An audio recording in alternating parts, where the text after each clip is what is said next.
Eu gostaria de começar para trazer uma reflexão sobre o Evangelho no cotidiano.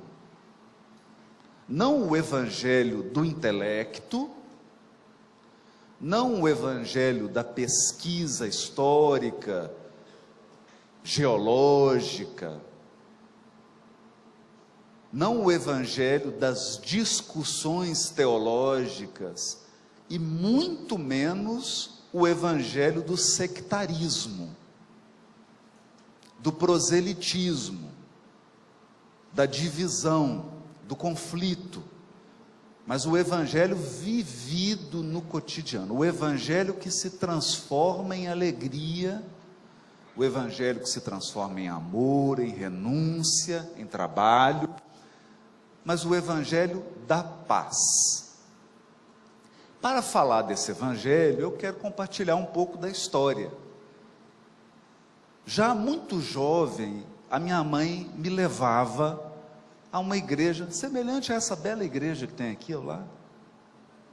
Igreja tão bonita, tão bonita. E a parte que eu mais gostava da missa, para falar a verdade, a única, era quando o padre pegava o papelzinho e falava assim, palavra do Senhor. E aí eu colecionava, porque vinham as passagens do Evangelho. E aí ele lia um trecho e fazia um comentário. Para mim valia a missa.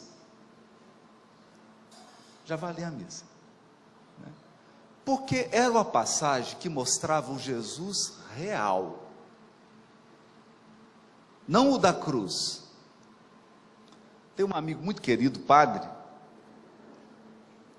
e ele me diz assim, meu amigo, nós precisamos tirar Jesus da cruz. Eu falo assim, olha que eu estou tentando, viu? O povo não deixa, né? A gente tira Jesus da cruz, eles vão lá e pregam de novo. E até que chegou nas minhas mãos o livro Boa Nova. Depois de um tempo, depois de já estar no movimento espírita, de ter entrado em contato com as luzes da doutrina espírita, eu pude ler o livro Boa Nova. E aquilo foi uma resposta. Uma resposta para esse evangelho do cotidiano. O evangelho do dia a dia. E eu quero contar uma dessas histórias. Jerusalém, no primeiro século, era a capital que abrigava o templo de Jerusalém. O grande templo do povo hebreu. Depois que esse povo foi destruído, se você vai a Jerusalém hoje, você vai ver gente chorando no muro das lamentações. O muro se chama das lamentações, porque aquele é o único pedaço do templo que sobrou. Para a gente ter uma ideia da importância desse templo na tradição do povo hebreu. Durante três finais de semana, era dever religioso peregrinar para Jerusalém. Espiritualmente falando, simbolicamente falando, Jerusalém era considerada e é até hoje a cidade mais alta do mundo. E nós não estamos falando de altitude geográfica. Então, de qualquer lugar que você sair da terra, mesmo que você more no Pico Everest, quando você vai para Jerusalém, você sobe na tradição do povo hebreu. Porque ela é espiritualmente o centro religioso. Então você subia 3 vezes por ano. Primeira festa, Páscoa. Páscoa. Páscoa, libertação, é quando a sua expiação acaba. que aí você sai mancando, cabelo tudo desgrenhado, fala assim: eita meu Deus, passei, sobrevivi. Isso aqui é Páscoa. Então, todos peregrinavam, Jerusalém aumentava a sua população em mais de 10 vezes, a cidade atingia em torno de 1 milhão de pessoas. Todos peregrinos. A segunda festa era Pentecostes. Pentecostes, os hebreus celebravam a revelação, a Torá, o ensino, a orientação. E a terceira festa é curiosa. Era chamada Festa das Tendas. Muita atenção aqui. Essa festa é cheia de simbolismo.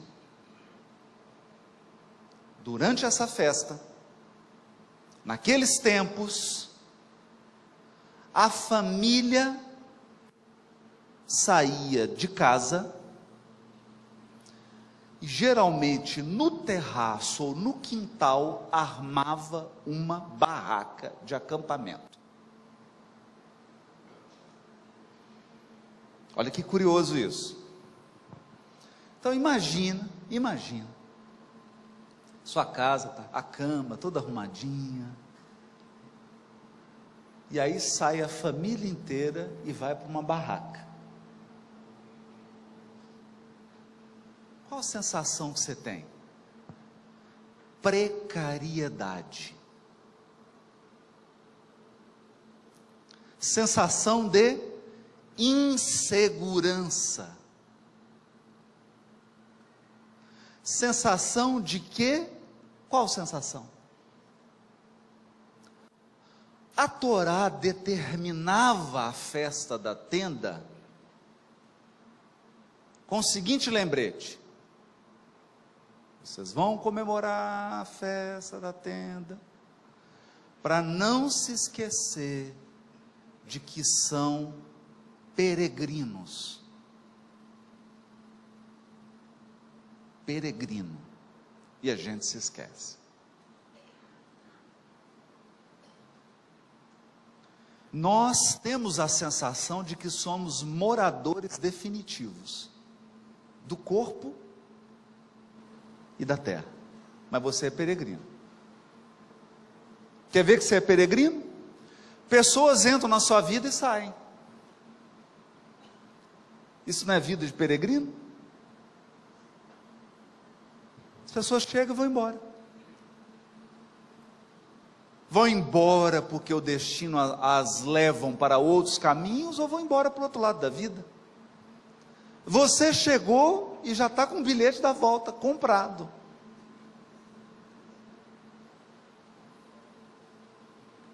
Você vai voltar, você só não sabe a data.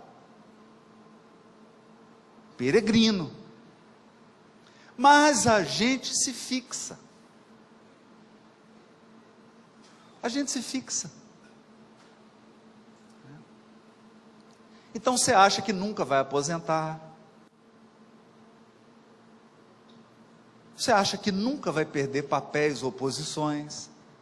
Você acha que sempre vai ficar no mesmo lugar, na mesma atividade. Então a festa das tendas era uma chacoalhada no psiquismo do povo. Assim, vamos acampar para você já se preparar. Se preparar para quê? Para desarmar a tenda. Esse é o simbolismo. Quando você nasce, você montou uma barraca, uma tenda. O dia que chegar a sua hora, você tem que desmontar a tenda. Só vai dar tempo de você deixar um bilhete assim: fui.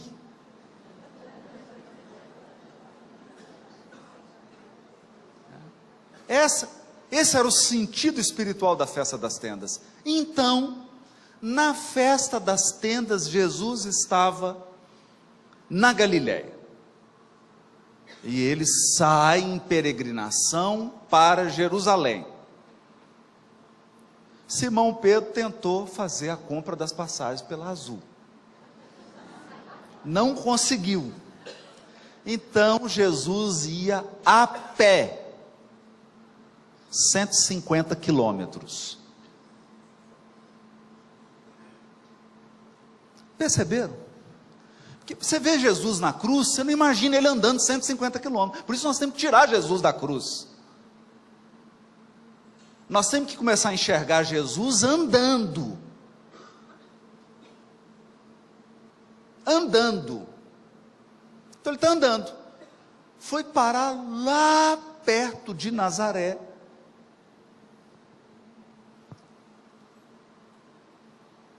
E os apóstolos já cansados, com sede, fome. Fala assim, ele vai reto, porque quando você chega naquela região de Nazaré, tudo, é um vale. No vale todo um santo ajuda, que é uma reta, né? Jesus olha para uma montanha e fala, nós vamos subir essa montanha. Fala, não, Jesus, não faz. A caminhada já é longa, ainda falta ainda uns 70 quilômetros.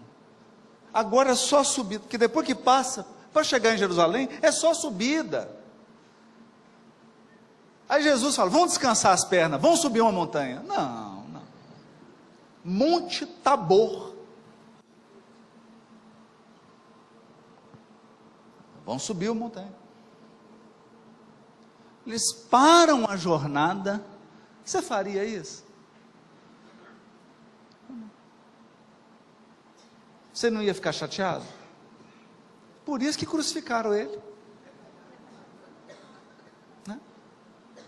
E sobe aquela montanha, Monte Tabor, chega lá em cima, Jesus entra em prece.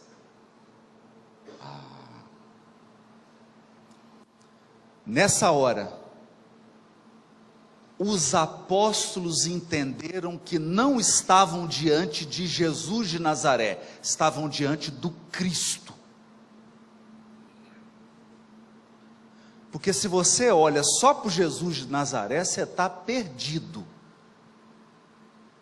Você está perdido.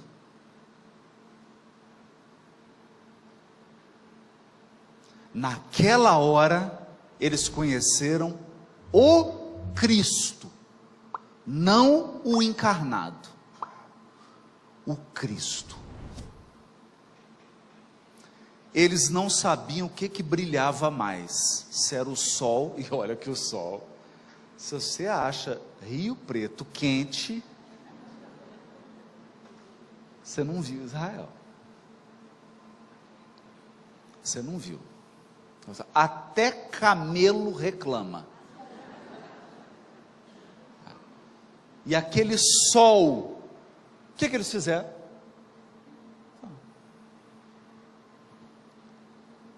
Alguma coisa vai acontecer aqui. Não é que aconteceu? O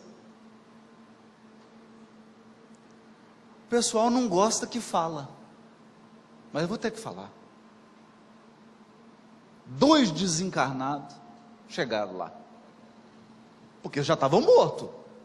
Um era Moisés, mortinho, morto. Quem que aparece para Jesus? A alma penada do Moisés. Não é assim? E o pessoal tem medo. Você fala assim, nossa, mas espírito, a alma penada, Moisés estava morto. Apareceu Moisés. Outro morto que apareceu, Elias. Por quê?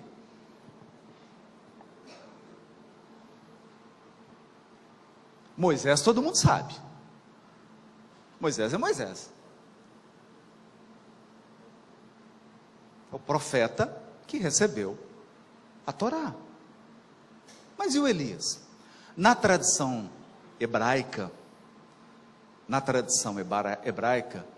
Elias anuncia o Messias. Onde tiver Elias, o Messias vem. Tanto que na cerimônia de Páscoa judaica, você deixa as cadeiras, separa, o cordeiro, a erva amarga, pão sem fermento, uma cadeira fica vazia. Uma cadeira tem que ficar vazia. Essa é a cadeira de Elias. Mas ele não está morto? É isso, é uma cadeira para um morto. Está vendo como é que a gente tem que estudar a Bíblia? Cadeira do Elias. Não pode sentar na cadeira do Elias. Porque o Elias traz o Messias. Só tem uma exceção. Tocou a campainha da sua casa, uma pessoa carente fala assim: moça, moço, eu não tenho o que comer. Se for na Páscoa, é que não segue a tradição, né? Mas se for seguir, tem que abrir a porta e falar assim: você é carente? Então vem cá. Onde que a pessoa senta? Na cadeira de Elias. Ninguém pode sentar, só o carente. Por quê? Porque o Elias tem uma frase predileta: fora da caridade não há salvação.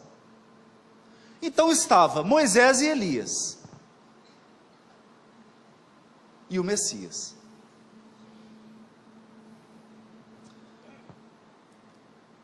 O que os apóstolos pensaram? Como diz, se demos bem, não é? Se demos bem. Não vamos precisar caminhar até Jerusalém, aqueles hotéis tudo cheio, diária cara, cordeiro com a alta do dólar lá em cima, o preço do cordeiro. Jesus vai fazer a festa aqui. Olha, já tem ele que é o Messias, brilhando como o sol, já tem Moisés, já tem Elias. Daqui eu não saio, daqui ninguém me tira. O Simão, que é mais despachado, falou assim: Senhor, tu quer que já monta as tendas aqui? Está lá na passagem, ninguém entende, né? Ele falou: Senhor, é aqui, vamos armar a barraca, barraqueiro, vamos armar a tenda, aqui, Senhor, aqui, imagina aquela montanha, o ar fresco, água fresca, aquele vento, temperatura amena, lá embaixo da montanha tem pegando fogo, 40 graus, no Monte Tabor, 20, 18, cordeirinho assado, no ponto, um papo agradável, Moisés, Elias, o Messias, quer mais o quê? É aqui, melhor festa das tendas dos últimos 5.000 anos, não é? Aí Jesus falou: não, não. Mas Senhor, nós já preparamos aqui uma programação toda. Moisés vai fazer a prece inicial, Elias vai fazer a prece final.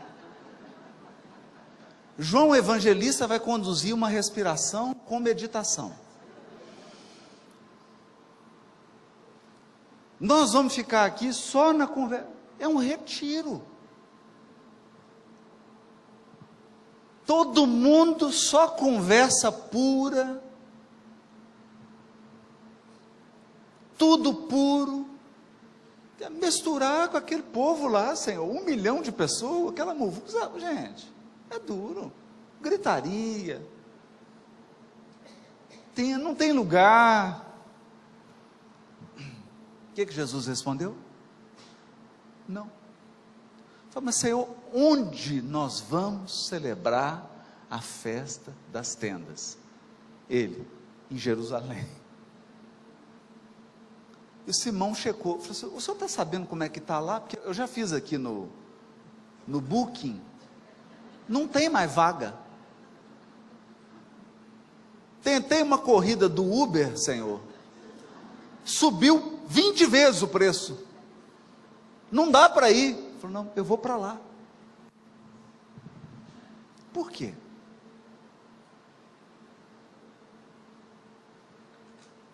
Porque o Evangelho não é para ser usado no alto da montanha, quando você está sozinho e não tem ninguém suportável para te atazanar. Aí você não precisa de Evangelho.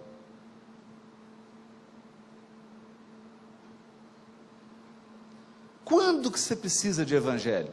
Quando? Tem festa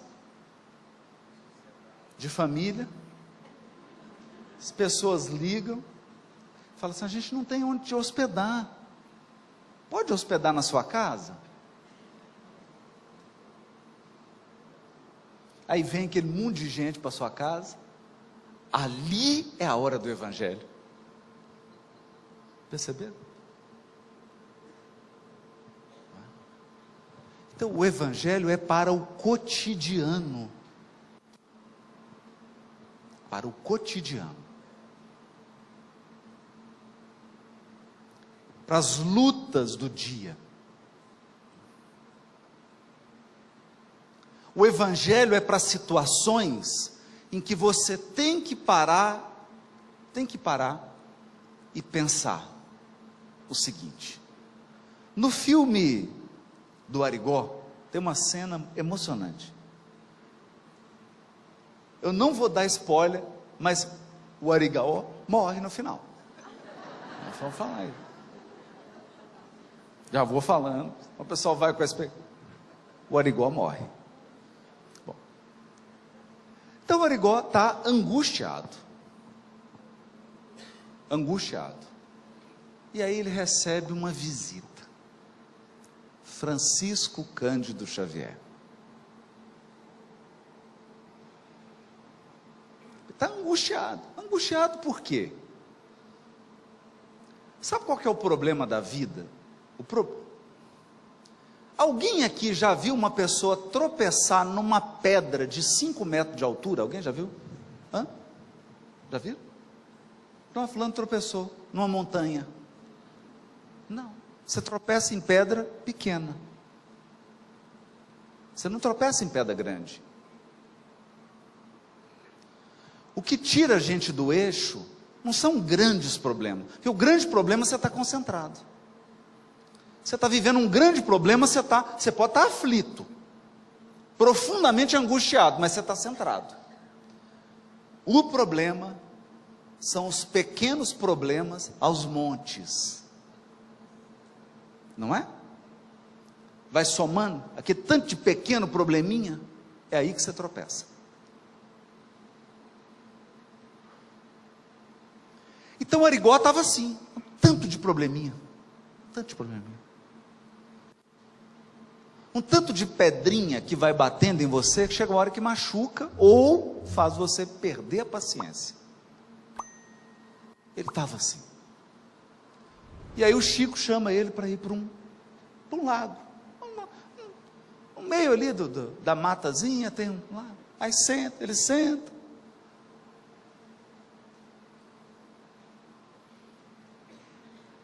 O Chico só fala isso para ele. Arigó, o que você está preocupado? Essa vida é passageira.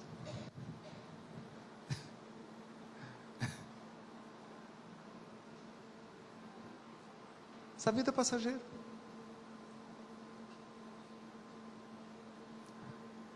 Só isso. É só isso. Naquela hora, a gente se emociona.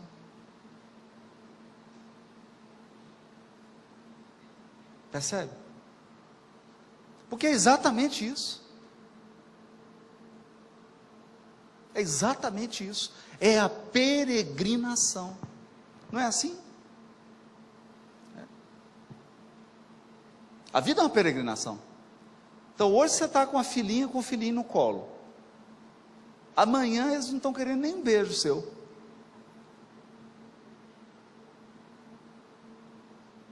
Vão seguir na vida. Aí você programa assim, olha, vou colocar a filha aqui, o filho aqui, pertinho de mim, tá? Aí eles crescem e falam assim, mãe, pai, surgiu uma oportunidade lá no Canadá, você fala, não, no Canadá não, pelo amor de Deus, não. Aqui em Rio Preto mesmo, está tudo preparado, aí ó, vai para o Canadá, vai para os Estados Unidos, vai para o Japão, vai para outro lugar. A vida segue o fluxo, não é? Esse é o desafio da gente. Por isso que tinha uma festa uma vez por ano, todo mundo para desconfiar. A pessoa fala, mas Haroldo, todo ano tinha que fazer a festa? Tinha, porque as pessoas não guardam. Então tem que lembrar. Tinha a festa da tenda para lembrar, ei, você é peregrino. Isso aqui é só passagem. Isso aqui é só passagem. Lembrar. Não se apega demais. Tenha zelo, mas não se apega demais. A gente vai vendo o Arigó, vai se apegando ao trabalho, o trabalho vai dando certo, vai se apegando. Um dia ele está cortando lá as flores, no domingo de manhã, chega o Fritz.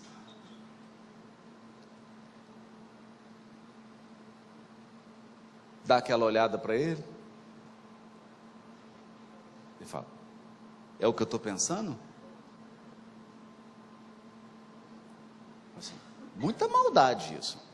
Eu estou trabalhando para o Senhor há tanto tempo. Ele fala, para mim não, comigo.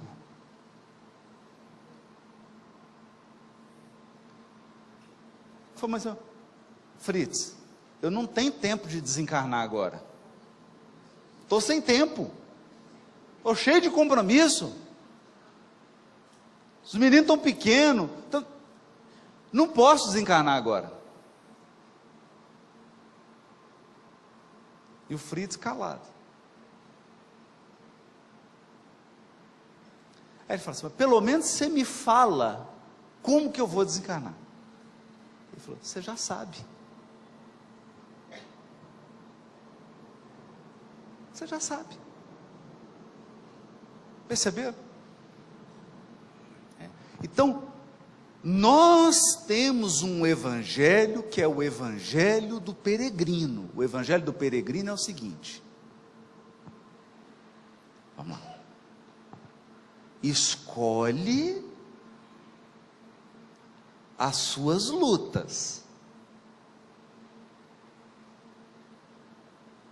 Escolhe as suas lutas. De preferência, não luta com os outros. Por quê? Por quê? Tem uma parábola asiática, que foi uma discussão, escuta isso, do tigre com o jumento. A questão foi judicializada. O jumento entrou na justiça. Quem era o juiz? O leão. Primeira audiência. De um lado o jumento, do outro lado o tigre. O leão pergunta, qual que é a briga? O tigre fala assim, eu falei para esse jumento que as folhas das árvores são verdes, e ele está falando que é azul.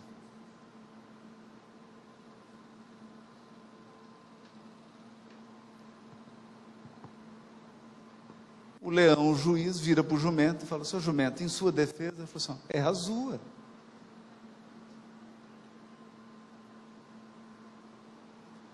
O juiz leão falou, causa decidida. Julgo procedente em favor do jumento. condena o tigre a danos morais de R$5.000, mais multa de R$1.000. O tigre falou: não, isso não é brincadeira. Eu respeito o senhor é o rei da selva, mas aí também já é demais. Eu posso saber qual que é a fundamentação dessa sentença? Eu estou te condenando em danos morais e em multa para você discutir com o jumento.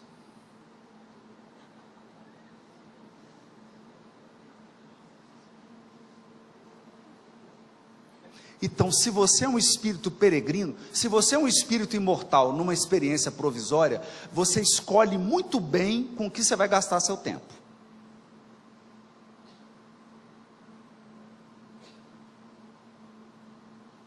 Você não gasta toda a sua manhã de domingo discutindo dentro de casa coisas insignificantes. Como é que eu sei que uma coisa é insignificante? Pensa o seguinte: se você tiver... Tem uma piada mineira que é o seguinte, né? Chega o compadre, toca a campainha da casa do compadre e fala: oba, bom? A menina: bom. Compadre tá? Não, compadre saiu. Foi num velório. Aí falou assim: vai demorar? Eu acho que vai, o velório é dele.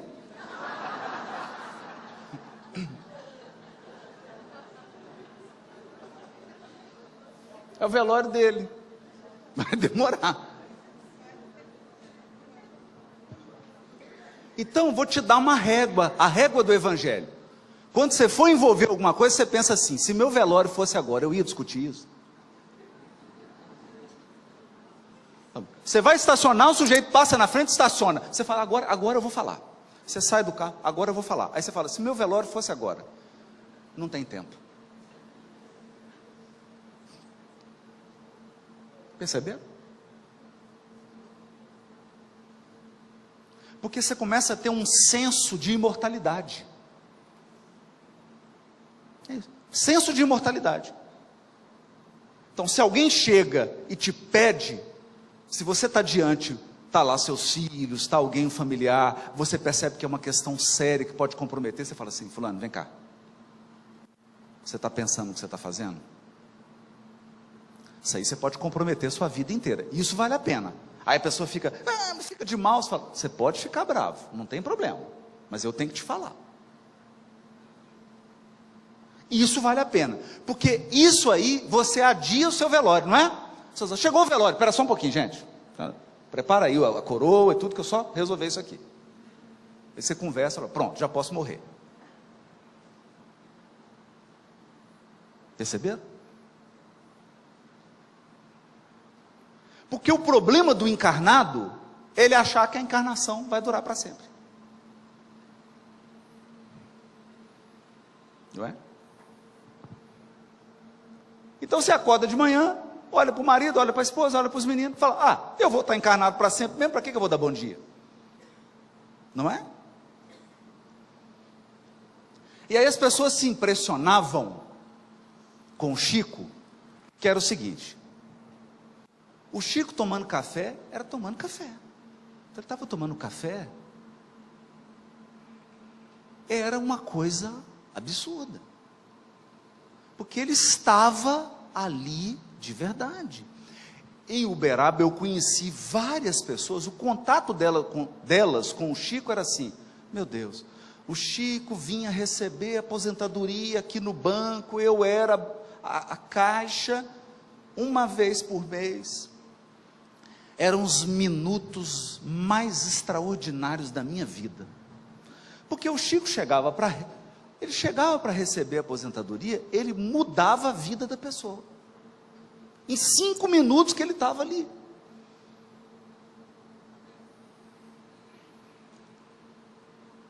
Cinco minutos.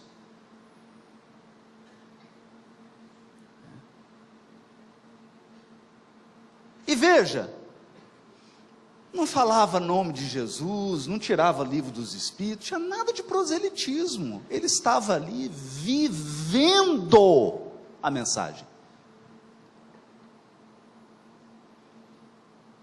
Ele era a carta viva do Evangelho. Ele era o Evangelho andando.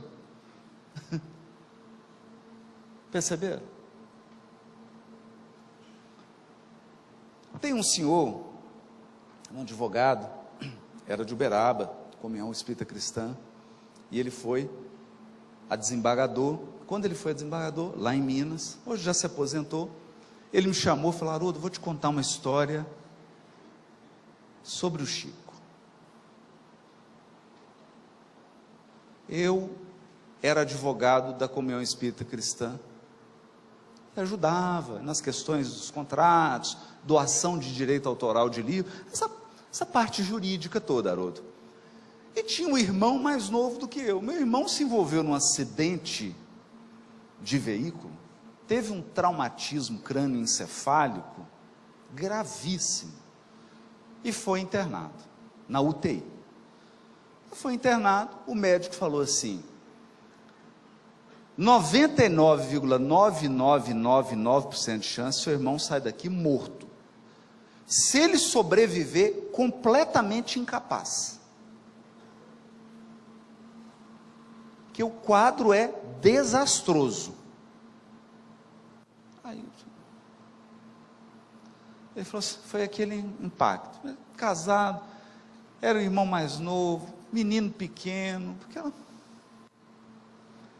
tragédia. Aí foi no Chico.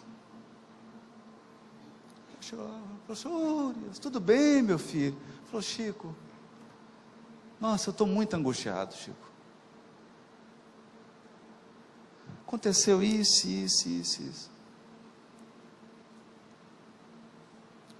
O Chico ouvia, aí falou assim: senta aqui, vamos fazer uma oração. Ele sentou. Essa história está estranha.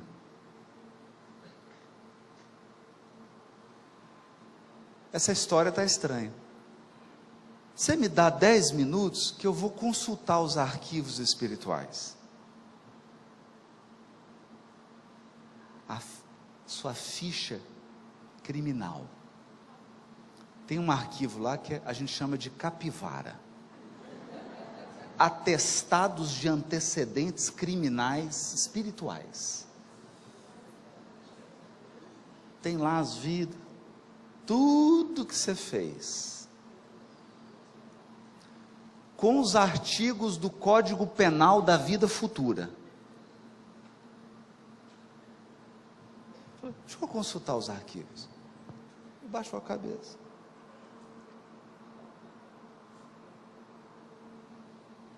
Dez minutos depois, o Chico sai da concentração e falou assim: meu filho, eu consultei os arquivos, não tem essa expiação na atual encarnação do seu irmão.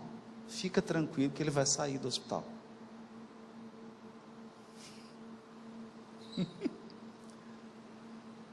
Um mês depois, saiu e eu conheci o irmão.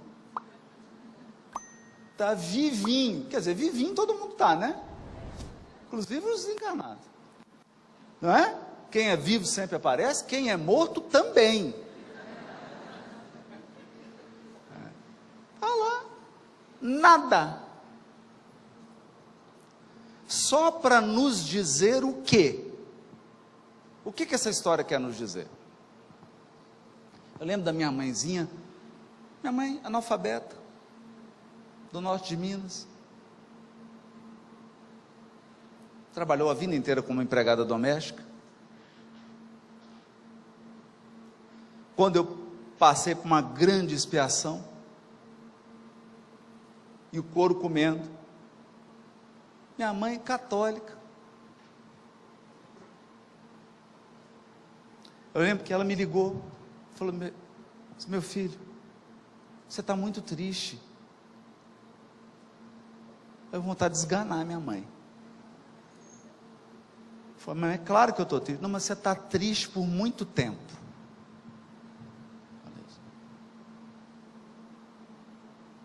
Falei: mãe, é claro que eu estou triste, mãe. Ela falou assim: meu filho, O que é da gente vem na nossa porta, para o bem e para o mal.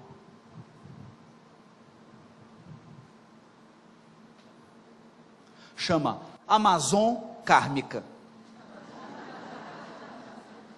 Vem bonitinho. Do pacote com papel bolha, para não molhar. Bem bonitinho. Toca a campainha, entrega. Bem bonitinho, na sua porta. Você fala, para mim, na sua porta. Para o bem também.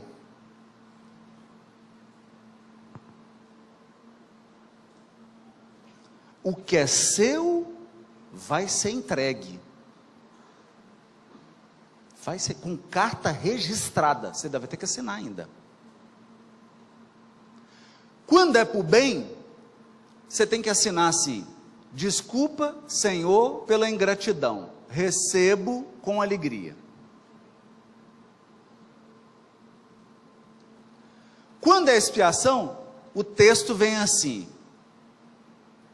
sei que sou culpado, nego, mas resgato.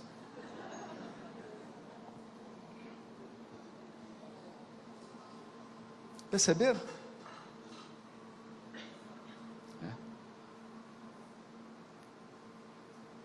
Agora, o que é mais interessante é quando a pessoa diz assim, mas eu sou sozinha, eu sou sozinho. Eu falo, não, tem 10 obsessores que te acompanham 24 horas por dia. Um espírito protetor, diversos amigos espirituais, e como espírito imortal, você está conectado a todos os seres da criação. Só tem um detalhe: frequência. Frequência. Porque, dependendo da frequência que você sintoniza, você vai entrar em contato com alguns habitantes ou com outros. Em qualquer frequência, tem sempre uma multidão. Percebe?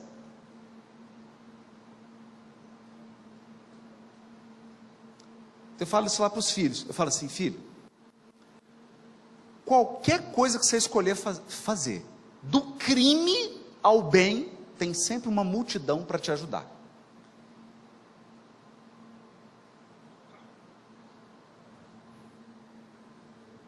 Então você acorda e fala assim, o que eu vou fazer hoje? Destruir minha encarnação. Tem agora em Rio Preto 10.000 pessoas para te ajudar. Acabar com essa encarnação, mais 5. E é gente especialista, treinada, para te levar para um umbral, sem parada. Você vai direto, trem bala. Sai daqui de Rio Preto, já chega no miolo do umbral. Para o bem também. Você fala assim, agora eu vou, ninguém me segura. Tem uma multidão para te levar.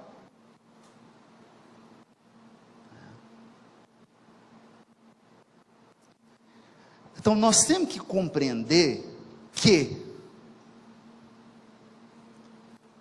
o Cristo, presta atenção no que eu vou dizer. Por que você só encontra no Evangelho Jesus andando? Você pode... Especialmente, você abre o Evangelho de Marcos, eu leio com você aqui, todos os versículos. É assim, saiu Jesus de Betsaida e foi para, saindo Jesus foi para, se dirigiu Jesus para,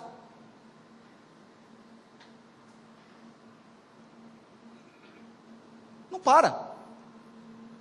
Aí você fala, vou te pegar, outro. Quando ele foi crucificado, ele ficou parado. Você está enganado.